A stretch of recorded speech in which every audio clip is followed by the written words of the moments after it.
กุ้งกับพักทองทุกคนส่วนพันเฮี้ยงเพิ่นขึ้นรถใหญ่นะเปลี่ยนไปลายเจ้าเนาะฮะกินเจ้าได้บ่เปลี่ยนบ่เจ้าฮะบ่เปลี่ยนจักดีเลย เปลี่ยนแน่เลย ตากับโก้นคือว่า ตาก้นนอนเด็ก จอยก็จอยทุกคนเลย เขาเฮ็ดเวียกหลาย เอากับยังพ่อใหญ่จอยป้าโอ้ยหิวเข่าได้ทุกคนเลยมาทุกคนกินข้าวนำกันหลับบางมาหอดเที่ยงกินข้าวกินน้ำแล้วทุกคนเลยทางทีมงานเฮาก็สิได้ไปหาขวาได้แบบนี้ก็คือออกไตต้าทุกคนเฮานี่ไปกับผ่านป่าเป็นจังไรออกจากกันเมื่อคืนนี่ ไปออกแต่เจ้าไปหันหลังจากเจ้าแค้นอูแล้วเรียบร้อยขอยก็ออกไปขอยก็ไปนั่งอยู่ใจเล่าฟังนะฟังเฮอ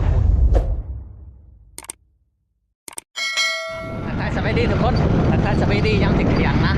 ตอนนี้บ่าวสัญญาสีเดินทางขึ้นภูเขาทุกคนเลยก็เข้าไปกับทีมงานกับผู้ที่ครบคนนะทุกคนมีท่านใหญ่ท่านหม้อท่านเงี้ยงท่านทองท่านเป้าแม่ทับกุ้งบ่าวสัญญาทุกคนเลยตอนนี้กำลังเดินทางนะ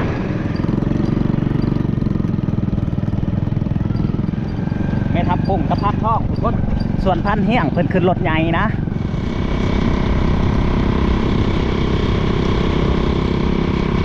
ตอนนี้กำลังหอดเทื่อนพันใหญ่ทุกคนเลยอ้าวสบายดีไอ้สบายดี โอ้บ่ไปน้ำบ่มื้อนี้ อยากไปอะไรอย่างนี้อยากไปยังเจ้าบ่ขาดอย่างนี้ ไม่บ่ได้ได้ต้องไปน้ำใด ไปบ่ได้สร้างล้ออุปกรณ์อยู่ เอาแล้วบาทเลย ดูไปเนี่ยว่าตีนผีว่าจะเกือบลบสร้างล้ออุปกรณ์นี่แหละเพิ่นสิเกี่ยมแอมเฮือน อ๋อบ่ได้ไปบ่ได้ขึ้นน้ำแล้ว บ่ได้ขึ้นแล้ว โอ้ยเสียใจเด้ทุกคนเลยมื้อได้สิขึ้นน้ำอีก มื้ออีก2วันพุ่นแหละ อีก2วันเนาะ คือเก่าอีกก็ยังอีกอ่ะน่ะ โอ้ เรียกอยู่เฮือนอีกดิแม่น เอาสิขึ้นไปทาเด้อสันเด้อ เอา ผู้นี้มันกระเทินเนาะไอ้เนาะ กระเทินใจเช็ดจะได้เวียกอยู่เฮือนนี่ก็พ่อเวียกอยู่เฮือนนี่ แมน โอ้ยยังว่า ไปได้พานทองแม่ทับกุ้งขึ้นไปหลอบนี่สิได้อยู่บ่ซุมเจ้า จังว่า คิดว่าจังได๋ ไรยัง ได้อันบักลังน้ำนี่นะ ประมาณว่า ไร ได้ ไรของบอกเวอร์ นะเฮาบอกว่าโอ้ เอายังมันใจเลย อย่าไปยิงตาแมงมุมคือมื้อนั้นได้ ตัวอผ่าน เอาไปสันบ่ได้ได้ทุกคนเลยมีแต่ว่าทาทั้งพันเฮี้ยงแล้วก็ทั้งอ้ายเพิ่นมาหอดแล้วก็สิได้เดินทางต่อมาแล้วทุกคนเลยบัดนี้พันเฮี้ยงพันมองพอใหญ่จอยทั้งอ้ายเพิ่นคือเต็มรถวิโก้ทุกคนกำลังกะเกี่ยมทุกคนตอนนี้ยังอีกบ่ดนก็จะได้เดินทางต่อคือตอนนี้ทีมงานคนหากินเฮาเริ่มสิออกล่าหรือว่าเริ่มสิออกเดินทางแล้วทุกคนบ่ได้ไปแต่พันใหญ่ผู้เดียวพันม่องพันทองแม่ทับกุ้งพันเป้าแล้วก็บ่าวสัญญาทุกคนเลยทั้งอีพอก็บ่ได้มานะมื้อนี้เพราะว่าเพิ่นค่าเวียกค่างานก็คือเขาสิมาขอซาวดาประมาณวันจันทร์ทุกคนเลยและเพิ่นเลยบ่ได้ขึ้นนำนะ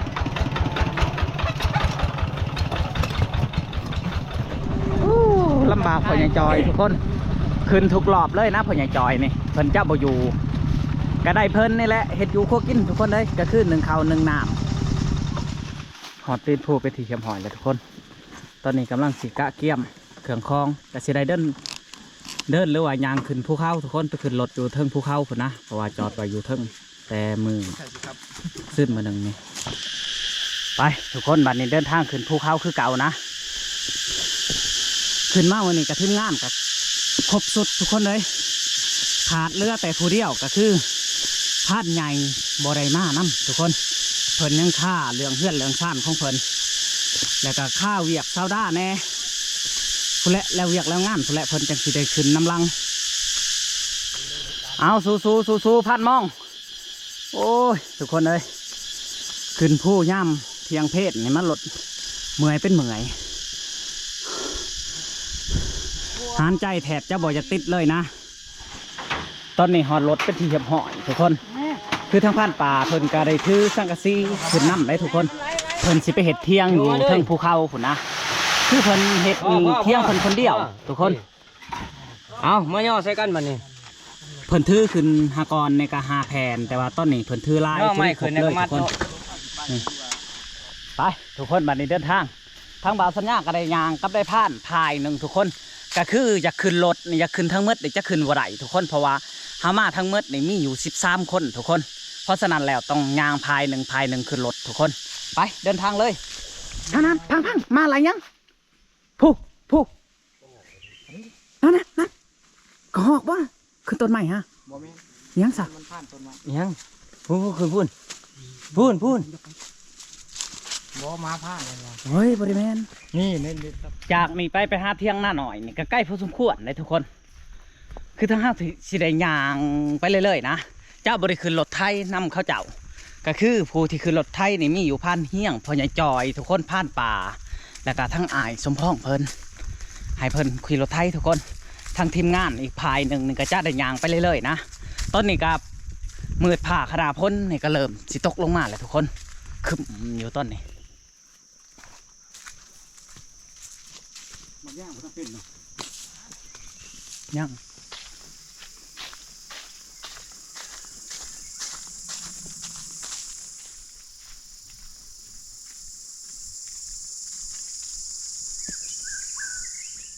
มาหอดริมทานแหละทุกคน เปิดไก่ให้มันกินหนามก่อนนะเพราะว่ามันบริกินหนามมืดมือกาวาแมนมีแต่อย่างเดียวหลังจากไก่กินหนามแล้วบางสัญญาก็จะเดินทางต่อไปทุกคนขึ้นหอดเทิงภูเขานี่บรรยากาศเปลี่ยนแปลงเลยทุกคนเลยก็คือมืดผ่าขนาดพ้นนี่ก็เริ่มปกคลุมเขามาเรื่อยๆเพื่อสิได้หอดเที่ยงน่าหน่อยก็คือว่าแล้วทุกคนยันสิได้พักผ่อนทันอยู่คิดว่าสิไปพักผ่อนเซนวนทุกคนแต่ว่าไปบ่หอดเลยมาหอนนี่พัดลืมทุกคนเลยอาโก้ยสมาสัวแห้งเลยลืมเอากระแจให้ผ่านต่อมทุกคนก็คือรถมอไซค์เฮานี่ผ่านต่อมสิขีมานะแต่ว่าเฮามาหอนนี่เฮาสะฮ้อนใจว่ารถจักรเฮาลืมกระแจไว้ให้เพิ่นได้สิมาได้ทุกคนล็อกตีนมันไปถีบหอยโอ้ยตายยางกลับเลยทุกคนเลยคือทางไก่เฮาป้าน้ำผ่านเป้าผ่านมองแล้วก็ไม่ทับกุ้งนะคือทั้งเบาสัญญาในสิได้ยางกับผักผู้จางในไปนี่ก็ส่งโซมุ่งทุกคนเลยโอ้ยพอแห้งเป็นยังจะว่ายางกับเฮาลืมกระแจไว้ให้เพิ่นทุกคนขั้นให้เพิ่นยางมันนี่ก็พอแห้งเติบเพิ่นสิพายซักเพิ่นนะก็เลยว่าคิดทางพันต่อมเพิ่นมาน้ำลังเฮาก็สิยางกับเลยหลังจากนั้นเฮาก็สิขี่มากกับเพิ่นแต่ว่าเส้นทางเฮากลับนี่ทุกคนก็คือทีมงานเฮายังอยู่นะอยู่หลุมโพมาน้ำลังก็คือเขาเจ้าขี่รถไทยหรือว่ารถอีกตอกทุกคนผ่านเฮี้ยงพอยังจอยแล้วก็ผ่านป่านะแล้วก็ทีมงานทั้งอายมาจากปากเซ่ทุกคนวันนี้เฮายางนี่เฮาก็สิได้เอากระแจน้ำเพิ่นกลับคืนยางมากะโอ้ใกล้พอสมควรแล้วทุกคนเลยประมาณสิเข้า2 โมงแล้วนี่ยังบ่เห็นวิแววรถไทยกันยังบ่ทันได้มาเถื่อนะได้แล้วนี่กระแจนี่ใช้เบอร์บ้างเอามากกว่าแจนี่14 12แมน เอาจะชันนั่งแหละ ขอชันเบรกรถ จะแมนขัด ลงยังเดี๋ยวนี้ ลงกระแจให้ผ่านต่อม ตู้ไอ้ท่วง ดี ยางกับ บริกูดเลยบริกูด จากในไปกับพ่อแห้งเติบแล้วเนาะ ง่าย4-5 กิโลพอแล้ว นี่บอกเขา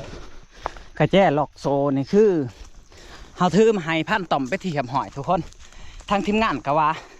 บ่าวสัญญาบ่กับกระยาว่ะผ่านต่อมเพิ่นยางมาแหละว่ะแต่ว่าบ่าวสัญญาจะเป็นต้องได้กลับทุกคนก็คือเฮาว่าแบบเฮาบ่อยากผิดคำนะเฮาบอกว่าให้เพิ่นขี่รถจักรเฮามาแต่ว่าเฮาเติมน้ำมันให้เพิ่นและเต็มถังทุกคนแต่ว่าตัวที่เฮาลืมที่สุดก็คือกระแจล็อกติ้นรถเฮากระแจบักใหญ่เลยนะทุกคนเลย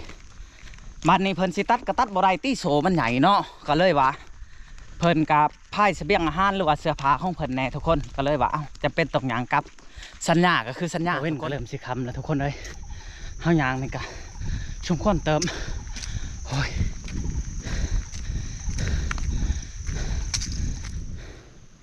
มาหอรถเป็นที่เหียบหอยทุกคนกระแจตัวที่เฮาลืมก็คือกระแจล็อกนี่แหละทุกคนกระแจล็อกตัวนี้ลืมให้เพิ่นโอ้ยแต่ว่าพันต่อมยังบ่เห็นอยู่นะบางทีโทรหาเพิ่นว่าแม่นเพิ่นกลับแล้วบ่อย่าว่าเพิ่นขี้ขันยางนำวู้ น่ามาเลยพันต่อมทุกคนบัดนี้คิดว่าเพิ่นนั่งทาดอกโอ้ยคิดว่าเจ้านั่งทาคอยดอกโอ้ยไปของคอยละห้างคอยก็ลืมกระแจ้ไว้ให้เจ้าคอยก็กลับมายันเจ้ามือไอเพิ่นมาเลยทุกคนเลยบานนี่ไปทุกคนบานนี้ลุยเอาออกแล้วนะทางพันต่อมเพิ่นก็มาไปเทียมหอยไปได้พร้อมแล้วบ่ได้พัน พร้อมแล้วได้ พอยอยากให้เจ้ายางดูแต่ว่าคิดไปคิดมาแล้วยันผมหล่นใช้เปิดล่องมึงดูโผ อ้าวคุยไปลุยบ้านนี้หอนหวยละห้างไปเทียมหอยทุกคนมีแต่ว่าจากนี้เดินทางไปเที่ยงหน้าหน่อยนี่ครับยังบ่ใกล้ไปได้เนาะพันต่อมเนาะเจ้าคิดว่ายังใกล้ไปได้ 3 ลัก 3 ลัก 4 ลักประมาณนี้เลยเนาะไปลุยบ้านนี้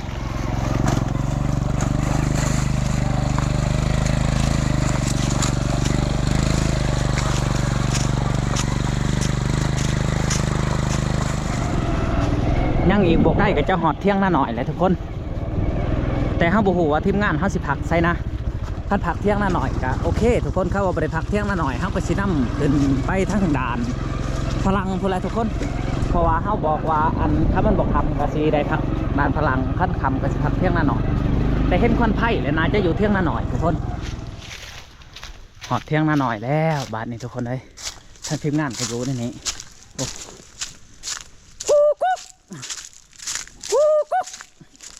พอใหญ่จอยว่านกขันโดกว่ายลูกตัดแล้วติดเข้ามาในป๊บน้ำประทัดเลยเกือบทุกคนเลยเกือบตกครัวอะไรตกบ่ทองเรืองฮะโอ้มาหอดเลยหอดแต่รถแล้วนายพันโอ้ยตั้งแต่3 โมง คอยยางมาหอดผิดคอยยางกลับเลย ยัง ลืมกระแจล็อกโซรถจะเป็นกลับว่ะโอ้พันต่อมก็หอดแล้วทุกคนกินข้าวกับยังพ่อใหญ่จอยป้า โอ้ยหิวเข่าได้ทุกคนเลยปลายังพันเหี่ยวนี่ ปลาไทยนั่งดูอย่าเบิ่งเปลี่ยนไปลายเจ้าเนาะฮะกินเจ้าได้บ่เปลี่ยนบ่เจ้าฮะบ่เปลี่ยนจักดีเลย เรียนอะไร ตากับโก้นคือว่า ตาก้นนอนเด็ก จอยก็จอยทุกคนเลย เขาเฮ็ดเวียกลาย แม่ทำงานกลางคืนลายบ่ เอานอนเด็กยังโอ้นอนดึกแมนนี่แล้วเนาะจะหูว่าคอยว่านอนเด็กนอนยังฮูFC ก็คงสิหัวเอาเองข่าวใหม่ประมันเนาะทุกคนเนาะโมเมนหลังจากมาหอดเที่ยงกินข้าวกินน้ำแล้วทุกคนเอ้ยทางทีมงานเฮาก็สิได้ไปหาขวาได้แบบนี้ก็คืออ่องไตต้าทุกคนเฮานี่ไปกับพันป่าพันทองพันม่องนี่แม่ทับกุ้งนี่ไปกับพันทองทุกคนพันเป้ากับพันทองกับพันม่องนี่ไปนำกันนะแต่ว่าพันเฮียงนี่สิไปกับไอผิดทุกคนแล้วก็พันต่อมนี่ก็สิไปกับอันไอผู้หนึ่งไปหลุดนำกันทุกคนว่าไพ่สิมานนะ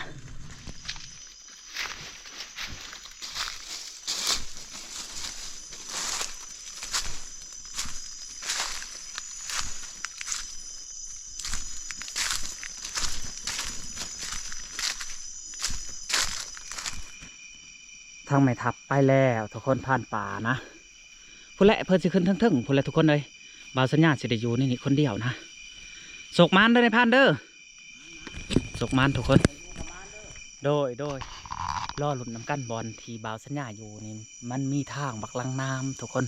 บอกว่าแต่บักลังน้ำหน่อยบักลังน้ำใหญ่เพราะว่ามันเที่ยวไปกินหมากใหม่เฮาบุหัวมันไปกินอยู่ใส่เพราะว่ามื้อนี้เฮาขึ้นคำทุกคนเฮาบุหัวทำเละมันนะจังไดก็ล่อหลุดน้ำกันในคำขึ้นนี่ทุกคนทางในพาดเพิ่นไปแล้วนะบ่ได้ยินยังมาเลยทุกคนเอ้ยก็คือบาวสัญญานอนนี่ดักทางเมนและทางฮ้อนทุกคนเพราะว่าเขาอยากไปนอนต้นหมากใหม่หรือว่าเขาอยากไปห้าหลัดในเขาบูหูทำเละนะอีกอย่างเขามาแต่บานมันคำก็เลยว่านอนนี่หลังจากนอนแล้วบุมียังมาเลยทุกคนได้ยินแต่เสียงงูวายแต่มันอยู่ใกล้บาวสัญญาว่าสิลงไปยิงกับมันโมทันทุกคนสัตตาดงูวายกับแห่ปั้นมังทุกคนเลย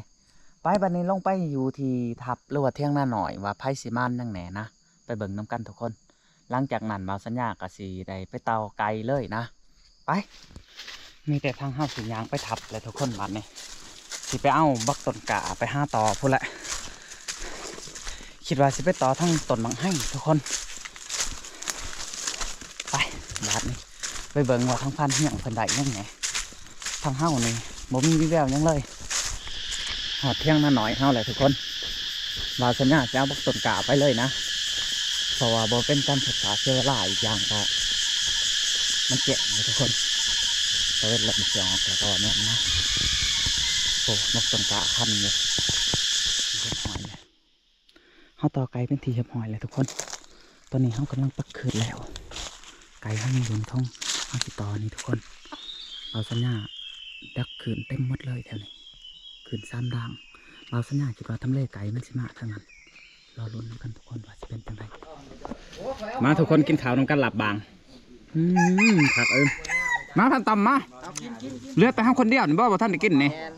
มากินก็ได้